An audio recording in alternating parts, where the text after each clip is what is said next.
U.S. Space Force was officially created when President Donald Trump signed the 2020 National Defense Authorization Act on December 20. The U.S. military now has a Space Force and a Space Command. The latter will oversee space operations using personnel and assets managed by the former. There's a lot to still be decided about what these units will do, but U.S. commanders are already looking at ways space can support their operations on Earth. Visit Business Insider's homepage for more stories. President Donald Trump on December 20 signed into law the U.S. Space Force, the sixth military branch and first devoted to organizing, training, and equipping personnel to use and defend military space assets. Trump signed a directive organizing the Space Force as part of the Air Force in February. With the 2020 National Defense Authorization Act that Trump signed Friday, U.S. Air Force Space Command becomes Space Force but remains within the Air Force, much like the Marine Corps as a part of the Navy Department. Going to be a lot of things happening in space, because space is the world's newest warfighting domain, Trump said Friday.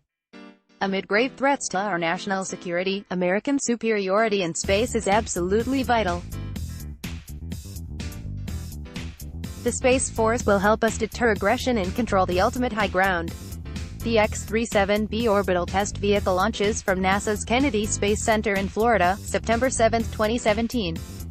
U.S. Air Force Senior Airman Timothy Kirkner. Space Force is separate from NASA, the civilian space agency. Other agencies that work on space-related issues, like the National Geospatial Intelligence Agency, will continue operating as before. But most of the Pentagon's space programs will eventually be housed under the Space Force. Staffing and training details for the new branch will be sorted out over the next 18 months, Air Force officials said Friday. Space Force is not designed or intended to put combat troops into space. It will provide forces and assets to Space Command, which was set up in August and will lead military space operations. The exact division of responsibilities and assets has not been fully worked out, but when the creation of Space Command was announced in December 2018, then Defense Secretary Patrick Shanahan compared the relationship to that of the other 5 military branches, with the 4 functional combatant commands, such as Transportation Command, which manages transportation for the military, or Strategic Command, which oversees U.S. nuclear arms.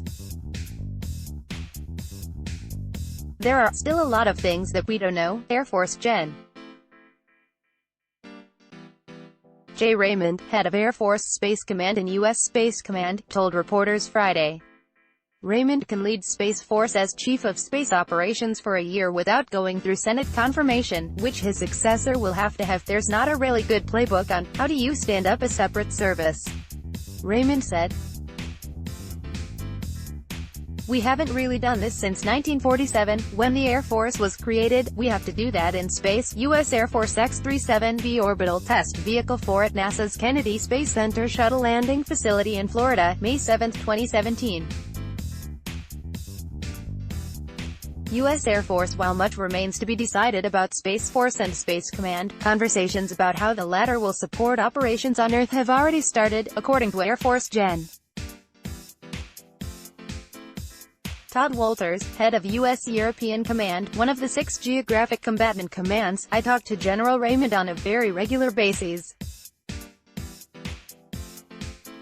I would say probably once a week, Walters said at a Defense Writers Group breakfast on December 10, when about potential partnerships between Space Command, European Command, and European allies. From a U.S. EUCOM perspective, we have space componency that Gen. Raymond extends to us to allow us to better defend and better deter, and with each passing day we're going to find ways to align the assets that exist in space to better deter and to better defend, Walters spoke after. NATO officially recognized space as an operational domain, alongside air, land, sea, and cyber, on November 20. That recognition allows NATO to make requests of members, such as hours of satellite communications, Secretary General Jens Stoltenberg said at the time. NATO members own half of the 2,000 satellites estimated to be in orbit. Walters called that recognition a huge step in the right direction in our security campaign. From a U.S. EUCOM perspective and from a NATO perspective, we always have to improve in indications and warnings. we always have to improve in command and control and feedback, and we always have to improve in mission command. And we have to do that in space, Walters said. Information superiority. The Air Force launches a wideband global SATCOM satellite at Cape Canaveral Air Force Station in Florida, March 18, 2017. U.S. Air Force, United Launch Alliance supporters see a Space Force as a national security necessity in light of other countries' advancing space capabilities and because of potential threats in space, such as interference with systems like GPS. Critics say it's not clear what capabilities a Space Force brings that Air Force Space Command doesn't already provide, and that its creation will spur an arms race in space.